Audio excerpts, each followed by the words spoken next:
Thanks everyone for joining. Andrew, StockMarketWolf. We got Isaac Suffering. Yeah. Appreciate you, for the invite. I really do, man. Yeah, good to meet you. I actually reached out to Isaac on IG, and I saw that he did options, but what like stood out to me was just like the way you present your content. And I'm not into options or anything, and I think that would be cool to kind of dive into like your story, how you got into options. Oh, there's the market close. And I guess what intrigued you about doing that versus some of the other stuff that's kind of out there? So just a little background. Yeah. So I actually played college basketball. I grew up in Atlanta, moved to Charlotte, so I could really get in, into training and basketball and all that stuff. Got a full scholarship to Lafayette College, which is a D1 school in Easton, Pennsylvania. Then I transferred to Howard University. But in between that transfer was COVID. Oh, sure. Right. Yep. So I actually transferred. And it's a unique, I don't know if you know much about the college basketball world or D1 athletics world, but when you usually transfer after the season's over. I transferred mid-season. So after first semester, I was gone, which is a little unique way of doing things. But for eligibility and things like that, it was the best move. Then COVID hit, and then, everything was shut down. But prior to COVID, I was, doing a lot of Uber Eats, Instacart, really trying to I just find a way to put some money in my pocket, because right now basketball is your thing. Priority, right? That's my priority. But the problem was, when COVID hit, obviously I can't do Instacart, can't do Uber Eats. None of that. And then I remember my mother saying, she was like, look, she's giving me money every now and then. And I'm like, yo, is it okay if you don't necessarily always ask me what I'm doing with the money and stuff? Just because I'm trying to kind of get out the cage a little bit. Right. And she said, this is one thing. This is literally the thing that changed my whole life. When she was like, as long as I give you money, I'm going to need to know what you're doing with it. So I make sure you're not just wasting it on crap. Right. And so when she said that, I was like, okay, I'm never asking you for money again. And it wasn't a bad thing. It was like look, she's right. If I want the freedom to do what I want to do or have my own privacy in that regard, gotta make it yourself. I got to do it myself, because it's her money until, as long as she's giving it to me. So with that, I was like, okay, I need to figure out how to make money.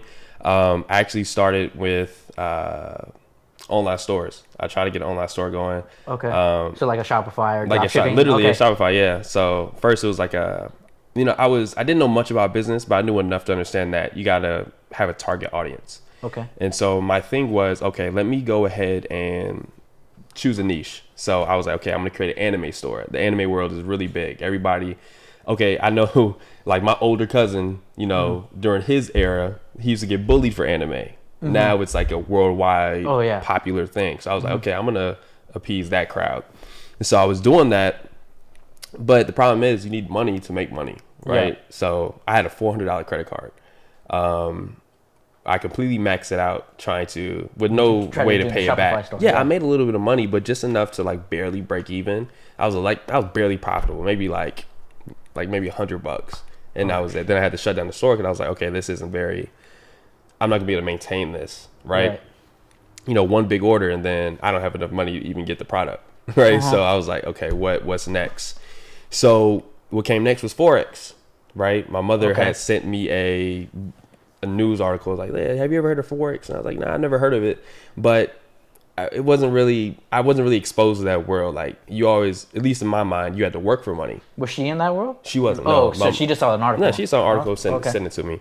I got into like paper trading. I was like, yo, I just made like $100, paper trading, right? Or a demo account. I didn't even know what anything was, but I just saw $100. Oh, that's cool. But all the pips and it was never really attractive to me, right?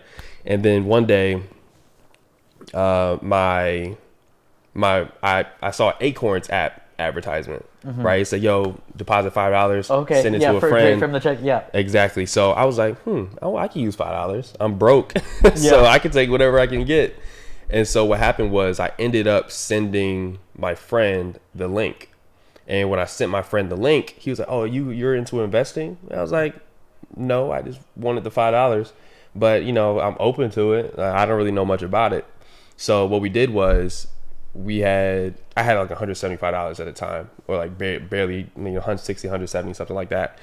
We split a $25 course, by this guy named Chris Johnson, right? Okay. And the course didn't go over any options trading, but it introduced the world of investing or just the stock market. And I was like, yo, man, people are really making money out here, right, in the stock market, and I have had no idea that this was even possible, right? And that, that's a whole different conversation. Ties into like generational ignorance, not even understanding the opportunities. Because I always thought it was Warren Buffett. You got to have big money to be a player in the stock market. That was my whole perception, which is the case for a lot of people. So after that, I was like, okay, I understand buy low, sell high. I bought like a share of Ford, and then 2 days later, I made like $3. And I was like, you know what? This ain't gonna work. Yeah. This is way too slow, yo. Like, I don't have enough money to be doing this. And then I saw options. And then at this point, I didn't really have any more money to buy any more courses at this time. But I did go on YouTube, find out, now that I look back on it, there was a bunch of horrible videos on there that you absolutely should not follow. And how old were you when you were doing this? 19. 19. I was 19 going on 20. Oh, no, actually, I was 20. You were 20? I was 20. Okay. So this was during the shutdown. Okay. So I was 20 years old. Then after that, man, I put 150 in Robinhood, started trading options. Obviously it was a learning curve. Every time I blew my account, I did Instacart, Uber Eats, double masked up, gloves. I had to get the money back just to be able to get back in the market. Eventually, because it was 2020, super easy to trade that year, especially if you're a new trader, kind of just riding this high, just buy and sell later. But even with that, I was able to gain a little cushion, learn along the way. And eventually, I was like, yo, I'm taking this 100% serious, because I can't imagine, I started with 150, went all the way up to 50,000, right? In about 2 months. So $150. Yeah. To 50K. To 50K. In 2 months, doing options in Robinhood. Doing options on Robinhood. Bro. And I remember because I was at 20K, right? Yeah. And literally, like, if I tell you what I was doing, you'll be like, yo, it was so stupid. Yeah. I was literally just buying Amazon end of the day, and I swing it till tomorrow. And I sell it open. Like, I did that like 5 days in a row. And I would do it with all the money I had. So I went from 5. Oh, yeah, you were just doubling. Oh, yeah. Yeah. So I remember I worked my way up from 150 to 2,000, right? And I was like, okay, this is really risky. So I'm going to put the entire 2,000 in Amazon calls. No technical analysis, nothing. Yeah. I'm just like, every day Amazon goes up another $30 after hours. So I was like, you know what? Forget it. Yeah. Put 2,000, and then next day it was 7,000. I said, you know what? Let me do it again. 7,000. Boom. 7,000, 13,000, 13,000, 20,000. Yep. And then I put 20,000 in there. Now I'm at 50K, right? And then I did it one too many times. Yeah. And then I lost all of it. Oh shit. Yeah. I went from 50 or 53 to be exact, all the way back down to like 48. Then I lost 48 of that. 48, 50 of that, went back down to 2,000. Right? Oh my gosh. And I remember showing my mother, like, Mom, I am up 20,000 today. Like, I had the screenshot of, Mom, I am up 20K today. And she couldn't understand, because this is an app, right? Yeah. People don't really, it's real easy to not understand that it's real money. Yeah. If you can't see it. Yeah. I was like, it's 20,000 right here, right? And so like you're playing a game. Yeah, so I lost it, right? Lost it. And, I was like, damn, I really just lost 20,000, right? But I think where a lot of people would have gave up, I saw, man, my lights were just, I was like, yo, bro, if I can make, because my life didn't drastically change because I lost 20,000. The way I was thinking about, I'm just where I was not long ago, but now I know the possibilities. Exactly. Yeah. So I was like, yo, imagine what I can do. If I did this with 150, imagine what I can do with like just a little bit more. Yeah. Right. So after that, I started really taking it serious. And I guess the way I'm wired, thanks to my uncle, right? He trained me when it comes to basketball. He's like, yo, once you do something, you're all in. Yeah. You got to go. And he literally told me, because I actually got stuck in Charlotte with him during the pandemic. No travel, no nothing. So I was like, all right. He said, look, Isaac, you can this is probably the only time in your entire life you are going to have time with no responsibility. 100%. Nobody's doing anything right now. Yep. So you can either trick it off Like just enjoy it, play video games, do what you want to do, or you could come out a completely different person. And I'm pretty sure he told me that, not really anticipating what would have came out of it. Right. But he told me that just being real, right? And how I perceive that was just how I perceive that. And luckily I did it, I made the right decisions, but that's how I got started. It was and it sounds crazy, but no, man, that's it. It's so it's funny because there's like so many commonalities as you're telling that story that I'm going back off of my story, but just like other people too. There's like that one, I feel like there's that one thing in life where it just like, it's that switch, dude. And then as soon as you have that switch, it just like goes forward, where we kind of started at that same age. I started at 19, I was a single dad. I was working at Champs at the mall, and I ended up getting fired. And on the way home, I get a call from my mom, hey, buy diapers for Tay. Well, I had forgot that I had already filled up my gas tank, and I was driving, I called her Big Bertha, which was a big Ford Expedition. It was super old, and I go to fill up the gas, and I ended up getting fired that same day from work because I put school over wanting to work another shift. And so obviously it's one or the other, and I was only part-time. I was working 725, 20 hours every 2 weeks. So I was only making $140 every 2 weeks, bro. And I get fired. I go to buy diapers, check the car doesn't work. And it's just a small little pack of diapers, right? And I'm like, oh, crap. And I was like, okay, so call my mom. And I'm like, I already know I'm about to face the music. And like, hey, I can't, pay for these diapers. And then she's like giving me the talk, right? And afterwards, when I get home, she's like, well, good thing you got a job and blah, blah. I was like, well, actually, I just got fired too, oh, man, yeah. So you're just going through it. I was just going through it, right? And afterwards, that weekend, I went into Barnes & Noble and I got this book. It was called Rich Dad, Poor Dad by Robert Kiyosaki. And it talked about those three things. It talked about business, real estate, and investing. Investing seemed kind of like that nice parallel to me because I was really into gaming. And so I was like, okay, so I did the same thing you did, just buckle down, learn everything that I can from any books or websites or YouTube on anything investing, which ultimately led to trading shares. So I'm not in the options world. I trade shares and grew an account. And what I would do was, to get the money, I would do eBay flipping, which is like Gary Vaynerchuk's like all about that right now, right? And it's like, I would go to garage sales and find stuff for free and then flip it on eBay for like a profit. And then I ended up getting another job at a shoe spot, and I would flip shoes for a discount. So like everyone was into like Jordans or like super nice Nikes, and I would flip those and I would use that to get the account. And went through college, got my bachelor's, 2 masters, work at a Fortune 500 company. And that really is where everything took off. But that whole time from 2009 to like 2014, I was just learning.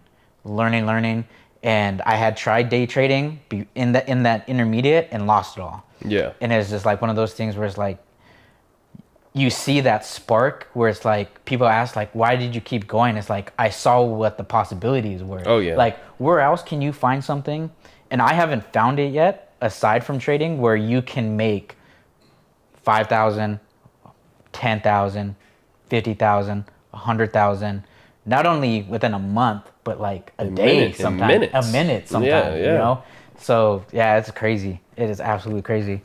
How do you like the option world? Because it is a little different than shares, where like for me, when I'm trading, the news does matter, but at the same time, it doesn't. Because I'm just looking for small, little, quick 5 to 10% increment trades. If there's that stock that ends up running, then great. But whatever's going on in the outside world, I can care less. Yeah. I envy people who trade shares sometimes, because especially when you don't really have that cushion yet. Like now, obviously, I'm comfortable. I have a big enough account size where one trade won't wipe me out clean. But especially growing into the trader I am now, when you trade shares, when you're wrong, the punishment is significant. it's significant, especially if you're trading small caps, right? But in terms of risk management, I feel like it's easier than options, right? If you're wrong with options and you're still in that risk management phase where you're really trying to understand risk management, make sure you stay solid, make sure, you know, you don't go in too heavy for one trade, you know, even though you're trying to flip a really small account, like with 150, you know, you're going in $30 in a trade, and one quick move can wipe out your entire position, right? And I always felt like, man, if some way I could, like, you know, or I know shares are much safer than options, but at the same time, you know, if you can't manage risk, you can't manage risk. But the reason why I liked options so much, why I got into it, is because with $150, I knew that was the quickest way for me to make a little more money, to grow, right? But you went the shares route. I'm pretty sure the growth was much slower. Yeah. But at the same time, I'm sure I wiped my account many more times than you wiped your account, just because with options, and especially if you don't know what you're doing and, you know, you're not used to dealing with volatility, it's so easy to wipe an account. And I mean, you know, you've traded much longer than I have. But I would say, and this is where I kind of, you know, solidified that I wanted to trade options over shares, is that if I go 20,000 in a shareholding position, and I take that same 20,000, same stock, same play, and put it into options, I know I'm making 10 times more trading options than I am with shares. 100%. But the risk is completely different, right? I could, you know, if I go down 10% or the stock goes down 10%, I'm losing way more. Or not 10%, that's kind of extreme. But if the stock goes down, you know, let's say 1% or 2%, I'm losing way more with those options than you are with those shares, right? So it's a risk reward thing. So you kind of have to, you know, you got to choose your world. Right. And I would say that, you know, if you're trading small caps, the risk kind of starts to level out a little bit, because obviously that's really volatile as well. But man, options, man, changed the game for me, because like I said, my first stock was Ford, or no, it was Fitbit before Google bought it. Before Google bought it, I made like, you know, it was like 50 cents, and I was like, yo, this is not gonna work out. I need to go back Uber Eats or Instagram, because I was making more doing that. But man, options changed the game for me, man. And people say it's a gamble. Like everything's a gamble to a certain extent. You know, it's all about managing risk and emotions. But I love it, man. Let me ask you, why did you stay with shares after you know, kind of got into the market? You know, it's just been like, maybe it became like a comfort, and that's like a contradictory thing to like my whole like approach, because I'm always about like, you know, comfort's the death of progress type of thing. But it just became something where I found that edge, because like I said, I blew that account, and then afterwards I was like, okay, how do I do this different? And so I'm really into, like, I'm a science-based person. And so I started looking at, okay, how could I take like a scientific approach to this? And I really started to hone in on the math and just like the risk management side of things. And I came up with a system that seemed to work. And so I put it into practice, and sure enough, the account started growing consistently. Of course, there would be small losses or days that I would lose, but there was a consistent thing to it, and it was tracked. I tracked my metrics every day, and I tracked it for 90 days, and I was like, oh, this is working. And then once you build a consistency, it was like, okay, now I just need to scale it. And once I saw the scalability of it, I was like, okay, let me just stick to this. And because it has continually worked, I've been trading since 2009. I started learning. From 2009, 2014 I could consider that like investing, because I was just throwing money into the market. Really from like 2014 till now, actually day trading. And that's where I saw the consistency. So I was like, if it's worked for this long, why do anything else? Why change right? it? Yeah. And I try to do, and that's my own kind of like ignorance too, where it's like, I was like, oh, you know, I'll see people like in certain chat rooms or talk about, oh, I'm gonna, you know, buy some calls or puts on this. I'm like, okay, I'll throw like 10K in it. You know, I don't care. And then I'll lose it, and I'll be like, why did I do that? Why? You know, I could have put that 10K towards a small cap and something like, I know. I know. And so, but it kind of goes into that thing of getting educated. And you know, and that's something I struggle with a lot, right? When I got into when I started educating myself enough to understand that there was multiple aspects to the market in terms of multiple different ways to trade, multiple things to trade, multiple strategies. My problem was that consistency, right? Where I want to take advantage of everything. There's so many opportunities. I want a piece of it all. Instead of just honing in, right? Right. Like, for example, at one point I was trading options on small caps. Only, right? Yeah. And then at another point, I was like, you know what? Let me trade shares. Okay. Right. And then at another point, I was like, you know what? I'm just going to trade big tech. Okay. And then I was like, but I'm missing opportunity over here. So I was like, you know what? I'm going to trade this. Right. And it ended up being just your mind scattered too much. Right. So I got a piece of everything. I'm not great at anything. I'm a master of nothing. Right. And so it really, and this is stuff that I have been learning continuously, like 2022, right? Where, yes, I'm a good trader, right? I'm a good trader, and I'm nowhere near where I want to be because I just have a vision of where I want to be in the future, and I'm working towards that. And one thing I had to hone in on was like, yo, you need to just focus on being disciplined and being consistent, and not just consistent in trading, but in how you trade and what you trade, right? And your position size, right? And everything, how you journal your trades, your risk management, everything needs to be the exact same. Because the problem with social media is that you see a whole bunch of people making money, and all those people make money in different ways. And then I think the average person gets just consumed by all of that, and they just want to be in that circle. They want to have that kind of success. But man, as soon as I realized that, yo, this is the type of trader you are.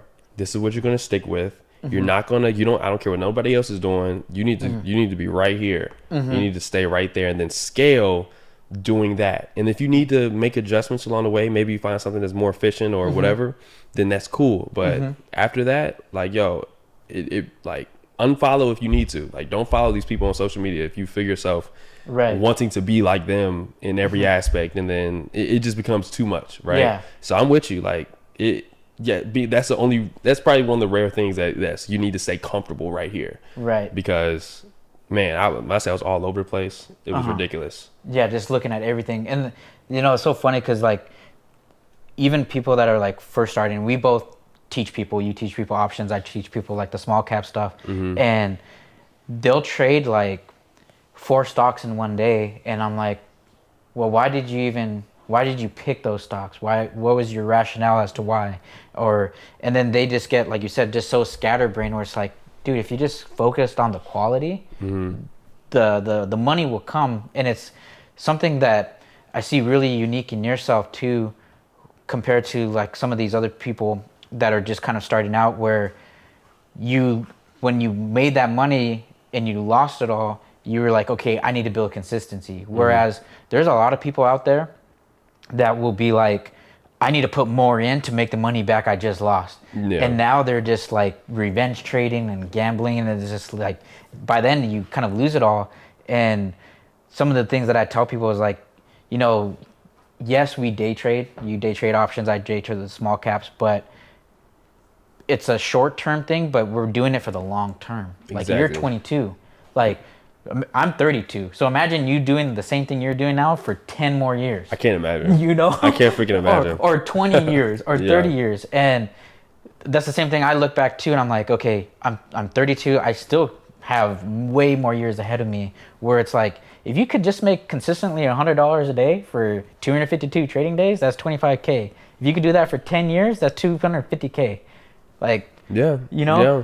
And, and speaking on that, I think it's really easy to desensitize yourself from money once you start trading, because 5K it's just a number. You get so used to seeing big numbers and just numbers in general that I think people forget. Reality really doesn't hit them that it's real money until they withdraw it and they see it in person or see it in their account. Like, I've had plenty of days where, like, I'm up 15K today, and I'm like, damn, but I could have been up 20. Like, seriously, come on, man, you're up 15K. And I feel like that perspective is what a lot of people miss when they get into the market, because like we said earlier, it's a gamble, but some people treat it like a pure gamble. Like, oh yeah, I'm just gonna put some money in, hopefully I get a lot of money so I can, oh man, let me, treat it like a casino. And you know, you start desensitizing yourself from the money, when in reality, man, like if you could be consistent, even if it's, you know, 150 a day, like the average American doesn't make 150 a day. No.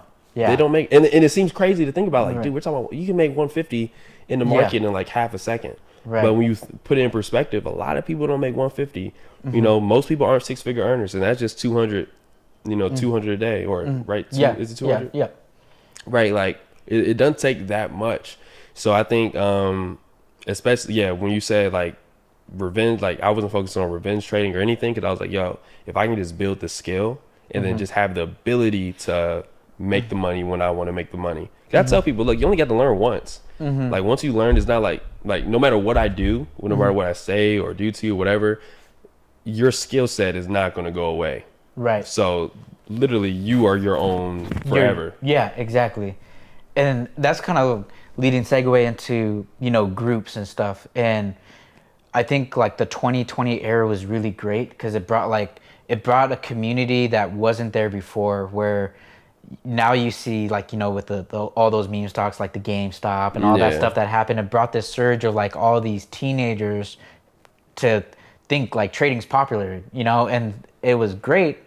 But then, you know, now you have, it kind of like saturated the market from people that are actually educators, because now you have these groups where it just becomes like an alert thing, and people get into, they just want immediate result. Whether it's like same thing with like working out, or, you know, it's funny, like the people that come out of, you know, certain colleges, they're like, oh, I'm gonna get that 6-figure job right away. It's like, no, you may have to start at the bottom still, bro. Yeah. You know, and same thing with trading. It's like, oh, I read this book, I watched this course, I'm gonna go make 100K this year. It's like, it doesn't work that way. And they get into these groups, and it's like they fall into this, like, people not knowing what they're talking about, and now you have somebody that's now down 40K, you know, or like they took mom's, you know, college funds that was for them, and, you know, blew it all. So it's crazy, dude. Yeah, I mean, well, if they're still alive, because I know a lot of groups disbanded. Literally, I've got people in my group right now who literally said, yeah, I was in this one group, but they had the owners, you know, just got rid of the group because they lost all their money, right? And like you know, everybody knows everybody was an investor and trader in 2020, right? It kind of brought this new wave of, and it's you know, it has its pros and cons. Like for a lot of people are first generation investors and traders, which is really good, because I think that's something that people should know more about. 100%. Yeah. You know, on the other side, there's people, like you said, quick money. They don't really understand that serious work needs to be applied, because it is a skill. It's not luck. It's not you. Like, if it was luck, then I don't think you would live in the house you live in. You wouldn't have the stuff you have, because obviously you've gotten that stuff through trading. So I don't think, you know, I think people need to really take it more serious and understand that there's levels to it. That's why I'm so grateful for sports, right? Because through my trading career, or my journey thus far, it reminds me so much of my basketball journey, right? Because the reason I moved from Atlanta to Charlotte was because I tore my ACL.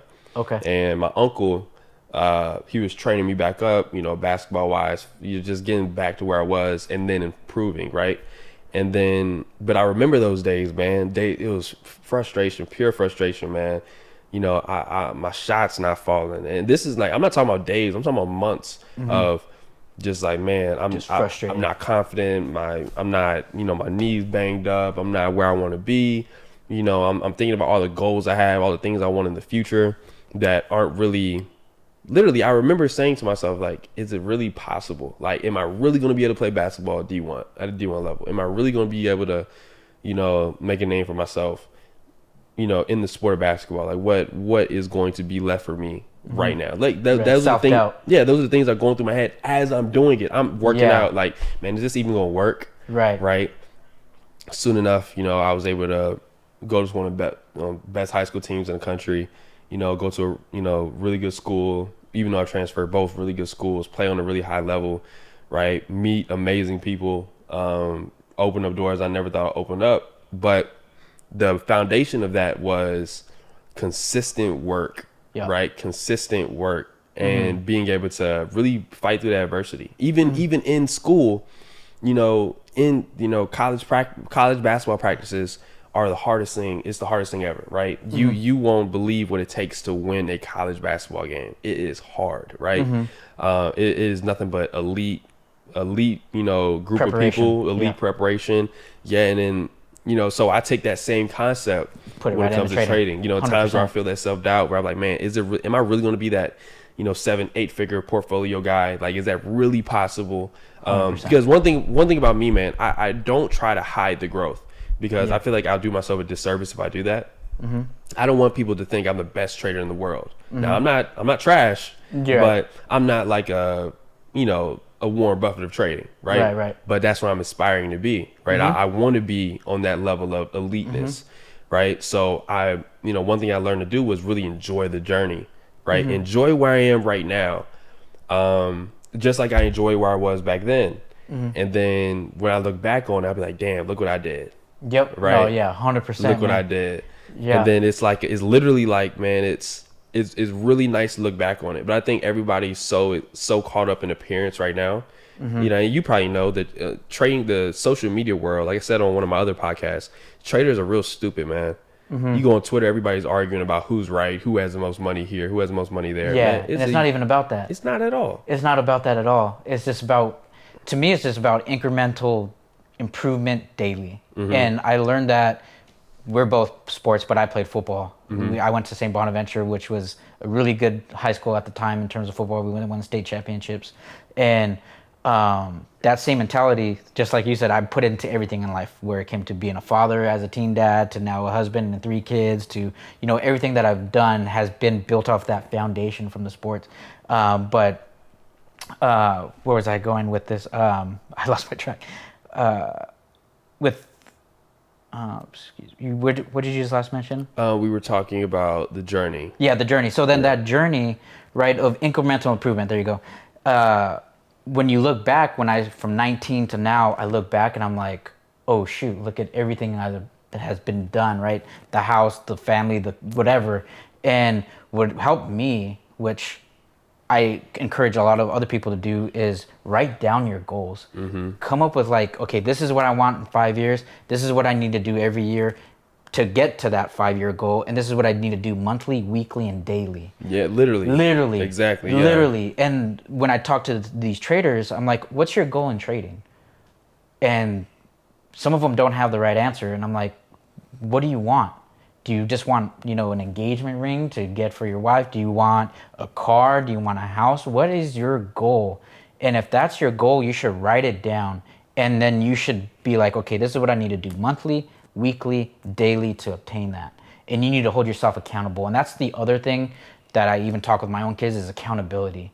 And I feel like people don't have that accountability because they can hide it. They can kind of mask it in the social media, where you only see their best, and they only show what their best is, but they don't show the behind the scenes and the where they fail and stuff like that. And if you're masking it, then you're not going to get anywhere. But if you can have it written and you hold yourself accountable to it, incremental improvements, dude, just ultimately at the end of it, like you said, when you look back 2 years, 3 years, 4 years, 5 years, you're going to be like, oh my God, this is what I did. And then from there, it just becomes like just second nature. It's just like, I'm just going to show up. You're right. 100%, man. Because, it got to the point where it was so stressful trying to put the pressure on myself of trying to have it all now.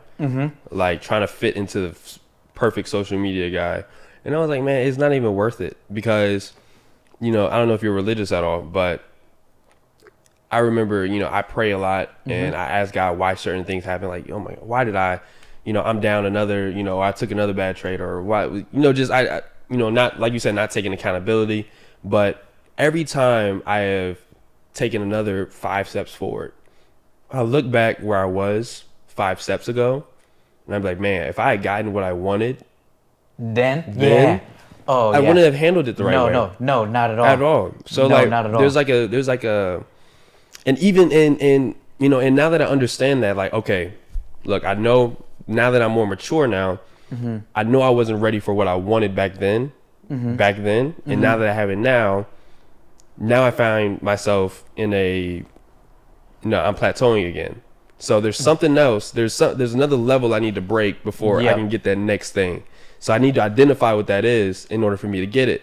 Right? And it all starts with, like you said, it all starts with accountability. And without that, man, without really being able to look into the mirror and really figure out what you need to do, like, yeah, I study, but are you really studying? Are you really putting in work? Right. How often are you actually on the charts? You know, you're saying you're trying to put other people on, but are you really like locked into it? Are you half-assing it? Are you, because I feel like a lot of people do that. Like, yeah, man, I've been studying for like 2 weeks and I'm not seeing any improvement yet. I'm like, well, you're probably studying wrong, right? Yeah. And not even that. It's just 2 weeks. Yeah. Like, a lot of people think hard work is hard work.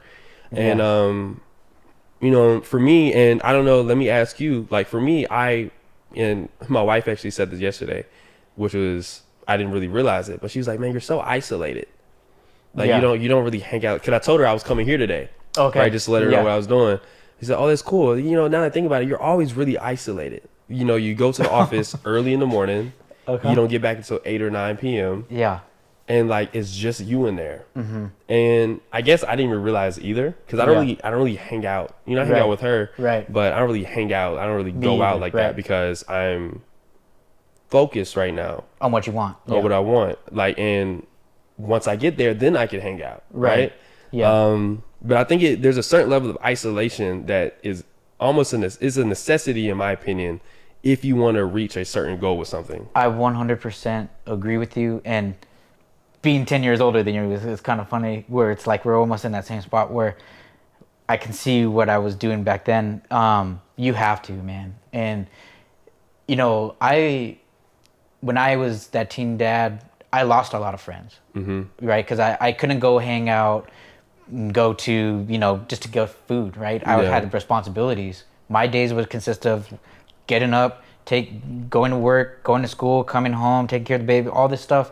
I didn't have time for that. My mission was to get us out of living in my parents' home and get us in a home like this one day, and I was just like, I just got to do it. And whoever is going to come along with me, I know they're true. So I was already not fazed by, I'm going to lose people, because I've always been, I don't go to church, but I was brought up Catholic and we are religious, but I've always believed in the faith of, if people were truly meant to be in your life, then they'll stay in your life, and there would be days, man, when I would like cry because I felt like I was going nowhere and all this stuff, but you just got to just laser focus, because when you see yourself, like I said, 5 to 10 years from now you can enjoy it. It's like, if I would have just had fun in my young 20s, it's cool. I would have had, some experiences, but the fun we have now in my 30s, we'll go on trips, we'll take like a month off, we'll go and do whatever we want. Like, we'll spend a time out in Utah and just enjoy the snow. The kids want to go and do this. Hey, I can enjoy that. I will say it was hard for me with my first one, because he was so young. So I felt like I missed out on some moments. I was always there for the important stuff. So I was always at his school stuff, always at his games, but I maybe missed when he first took his first steps, and that sucks. But that's why I wanted to work so hard, where if I had future kids, I don't miss that moment. Yeah. I control my time. And you just got it. You have to do it. Even like you said, though, you get to that plateau, and I kind of got to that plateau where it's like, okay, we're here where I wanted to be, but now what? What do we want next? And so now I go and isolate myself again, where like here we're doing this video and stuff, where normally I'll be at the park with the kids, but it becomes this balance, and you gotta find that right balance, because with your wife, she's priority. Your priority is definitely getting done, but it makes no sense to do it at the expense of losing somebody that God put in your spot. Yeah, for sure. 100%. For sure. So it's just, it ends up being like this delicate thing where with me and my wife, she's now trying to get into the option world. And it's just something that we'll spend a night, instead of watching the show, we'll talk about stocks. And on vice versa, though, I got to do things she likes too. So it just becomes this like balance. And I think that's such another thing. Having a partner that's really locked in is what you're doing as well. Like when I say like I'm at, I get up every day about 5 a.m. Yeah, I'm up at like 4:35. Yep. I don't leave the office until like 8 or 9, but at the same time, Shantae, she's locked in too. Like we come home at the same time. Like she's staying after hours. I'm there all day. So we understand right now, like, yeah, we're not having like us time or whatever. Like a balance, our version of balance may not fit in, or let me say it doesn't fit into a probably majority of people or majority of couples, because I feel like balance just really isn't that important. As long as me and her are locked in and our balance is our balance, it doesn't have to work for anybody else, right? 100%. Then it's good enough. And our balance is we work every day, long hours. We may take a Saturday or Sunday off, whatever, but we're locked in 95% of the week. And that's our balance until we are where we want to be, and then we can start having more of a normal balance. Right. You know what I mean? Because like I said, it takes, you got to be obsessed. You have to be obsessed. You got to be obsessed with it. As long as your guys' arrow is pointed in the same direction, then that's all that matters, right? Because then you can start to drift. But if it's like, hey, we both want this goal for each other, then it like holds each of you accountable but it builds you super strong. Like me and my wife, when we were growing, we had that same thing where it's like, okay, we need to hustle, and now you just appreciate each other, where we'll just be sitting here and we would just be like in silence, and we'll just think like, man, like, we said we were gonna do it, we did it, and this is where we're at. Facts. And right now, I guess we're at the beginning stage where, like last night, for example, we both agreed, we're going to come home early because there was something we wanted. I forgot what it was. Something we wanted to do. And like, we're going to come home. We're going to be there by 5. And then 5 rolls around. I call her, like, yo, what you doing? And then I'm at the office. He's like, yeah, I'm still at the office. I said, all right, cool. Just call me when you're ready to leave. Right? Because I really don't want to leave because I'm locked in right now. Yeah. And then she calls me back like, hey, what you doing? I said, I'm still at the office. You ready to leave yet? She says, well, you let me know when you're ready to leave. And so we did that for like the next 3 hours, 4 hours. And then we ended up getting home at like 9:30. Okay. Like, but it shows that you're locked in. We're locked in, right? Yeah. And that balance is cool. And then, like we went to go see a movie the other night. We'll take these, our breaks, are like, a couple hours here and there, which is cool. But, but what our goal is, we're trying to hit certain levels. Grind, man. Yeah. And, everybody says, and you'll probably say the same thing, like, man, you're just 22. I wish I was there at 22, man. You have so much time. Yeah. But I think, man, it's like, it may sound weird, but it's like, man, time's running out. Like, like I got to hurry up and get it done. But, I think about how fast, yesterday I was just learning about the market. Here I am right now. Yep. Right. And the growth has been monumental. And like I said, I'm nowhere near where I want to be. And I'm just thinking about. But you know where you could be. Bro, what if I do like another 3 years? I can't imagine where I am at 25. If I stay the course where I am right now. I can't plateau. I can't get comfortable and satisfied where I am right now. Man, if I 2-3 more years of what I'm doing right now, I can't imagine. Yeah. Like, cause I'm looking at you. Like we were on the phone. You're like, yeah, man. I started when I was 19. I'm 32. 10-figure long-term portfolio, beautiful family, beautiful house. I'm comfortable. Every day is my own. You know what I mean? Yeah. You have successful businesses. Like that's like a lot of people don't get that, but a lot of people haven't done what you've done, right? 19, locked in, doing the eBay, going through the jobs, doing what you got to do to get to a certain level. Man, it's like it's hard, dude. It's tough, but it's possible, man. Yeah, it's possible, 100%. Yeah, I mean, I look at, and everybody loves a nice success story, right? Nobody really cares about a sob story until it's successful. And I'm not saying my story is a sob story, but being able to come from nothing and then put your family on certain things and then just grow. Because when you think about it, there's a generational disadvantage, especially with minorities in this country. Certain things my great grandmother definitely didn't know. My great grandfather was a sharecropper, right? And then my grandmother, obviously grew up through much tougher times. She didn't really know much about money or anything about money. My mother, is, every generation has gotten better, right? From sharecropper to business owner, right? First business owner in the family was my grandfather or great grandfather.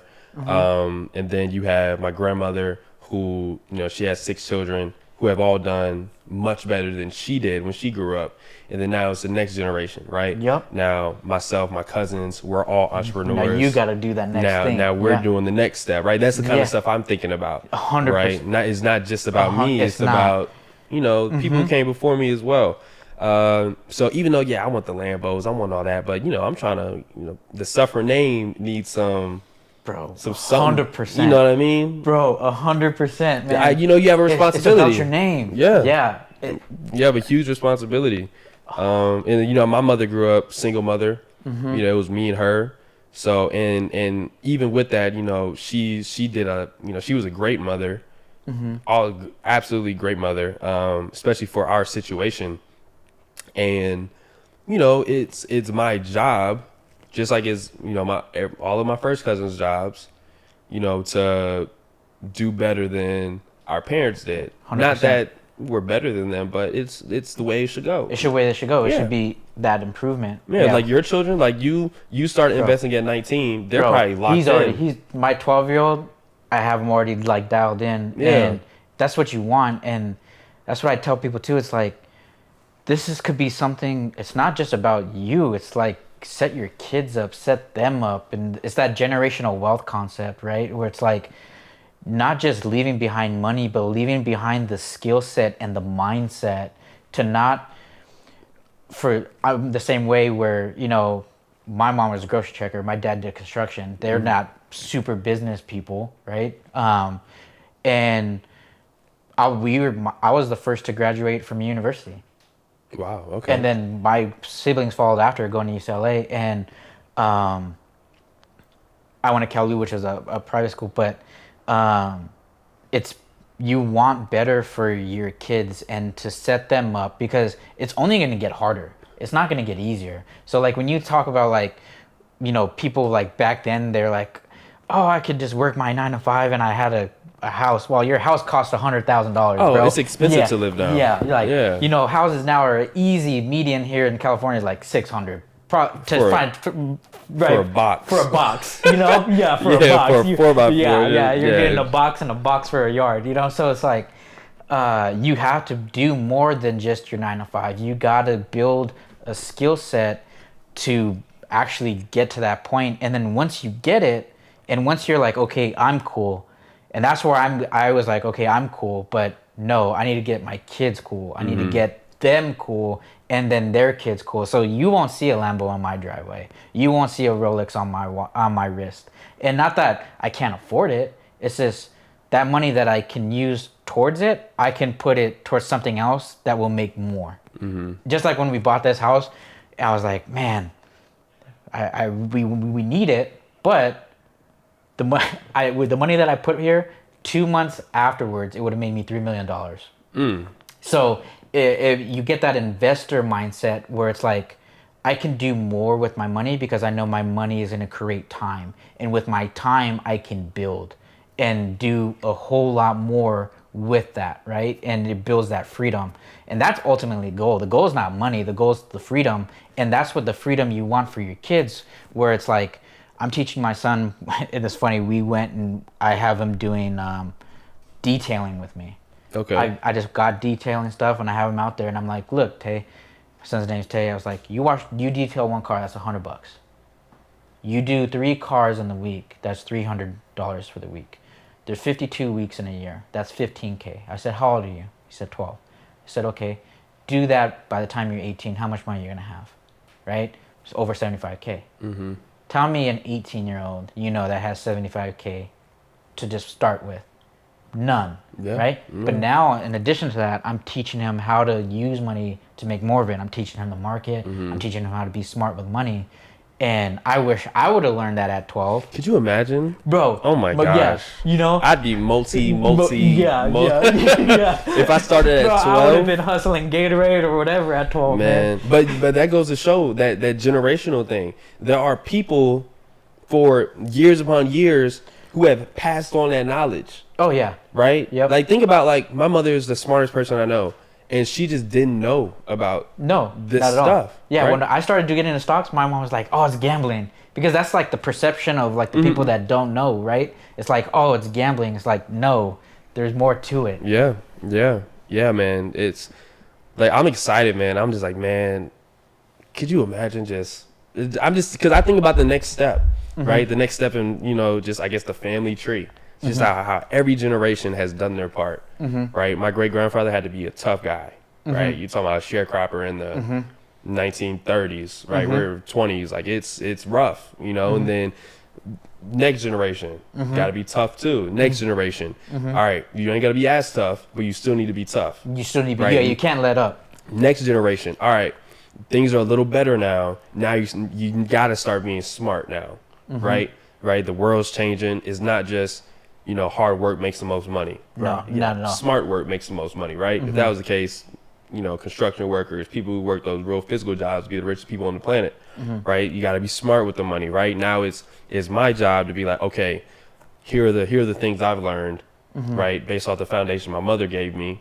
Right now, it's time for me to run it back, give back, but also move forward.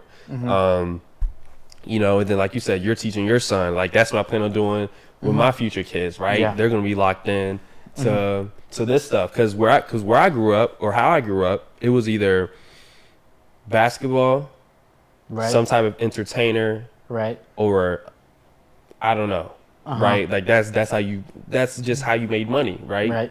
That's what all the big money people were doing. I didn't want to be a doctor. I didn't want to be a lawyer was cool, because I feel like I'm a great communicator, but Right. other than that, there was really no The traditional route. yeah, because that's what we're not taught stock market and real estate in school or anything like that. So now, man, it just Open your eyes to so many things. it's really just about the growth, man. Yeah. The empire. The empire. Right? Yeah, You've 100%. built, since you're 19, now you say you're 32. I mean, you've built something ridiculous, and I can't imagine what it's going to like. There's going to be dividends paying for college tuitions pretty soon. You know what I mean? Right. And there's people I knew people at Lafayette College where I went to school. Some people, I was like, man, how are you paying $75,000 a year and you're not on scholarship? Now, I'm not stupid. I know you got money, but like, how exactly are you like Paying for it. okay with that? Yeah. $75K a year for school. Yeah. And he was like, well, my grandfather invested in Yeah. whatever, and my one quarterly payout, and that pays for a year's worth of tuition. Yeah. You Yeah. like Yeah. and think about when they started. There's 2 generations worth of investing right there, Yeah. right? 100%. So I'm like, yo, imagine, dude. yeah. I got to get on that. Yeah. Right. I started learning about trust funds. Yep. I started life learning insurance policies. life insurance, possible. borrowing, being my own bank. Right.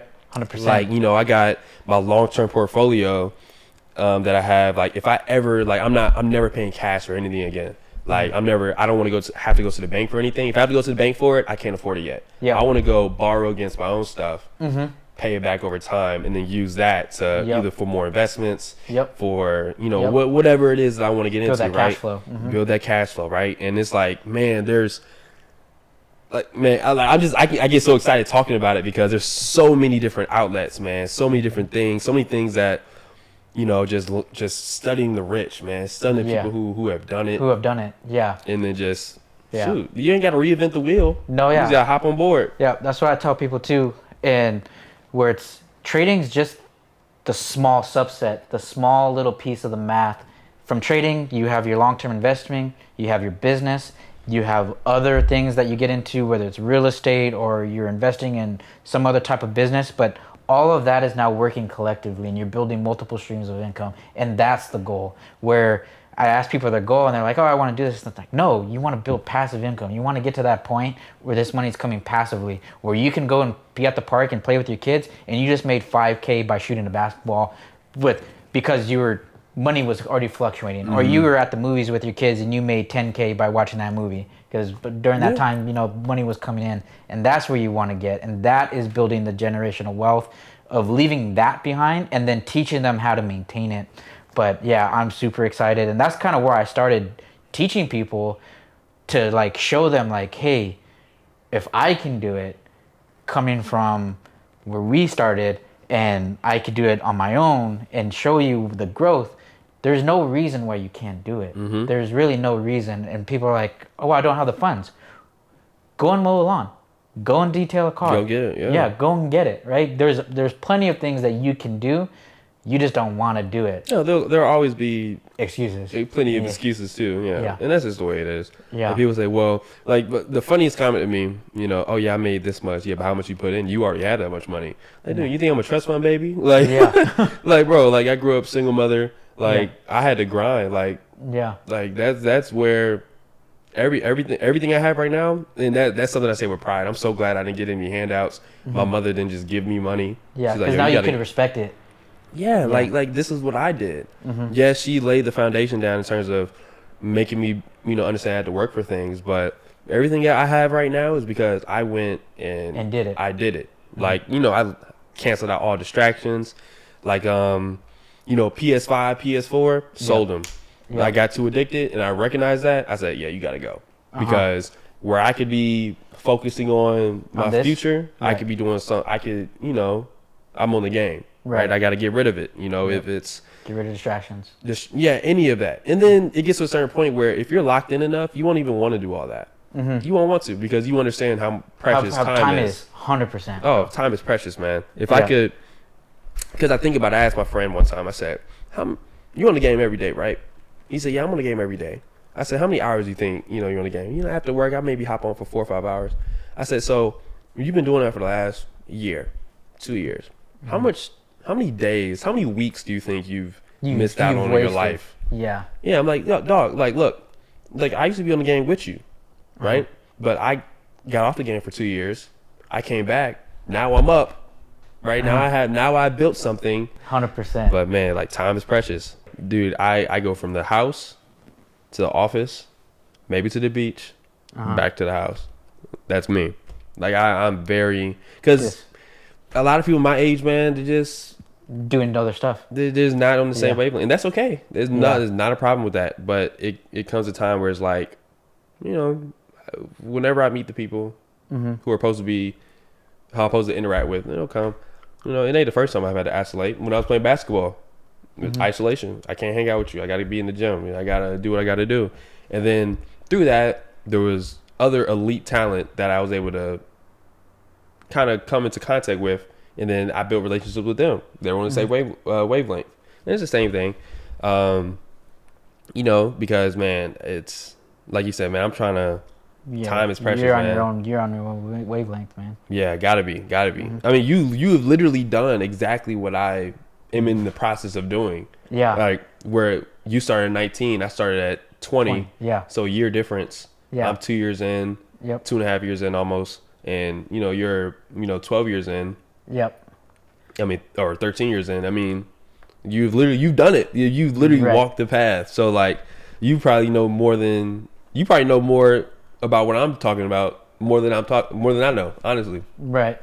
No, yeah, 100%, dude. Well, thanks again, Isaac, for coming out, man. Really appreciate you taking like an hour and a half drive, man. Yeah, no doubt, man. It was worth it. I really appreciate the invite. Yeah, 100%, man. No doubt. Yeah. Good. Peace out, everyone.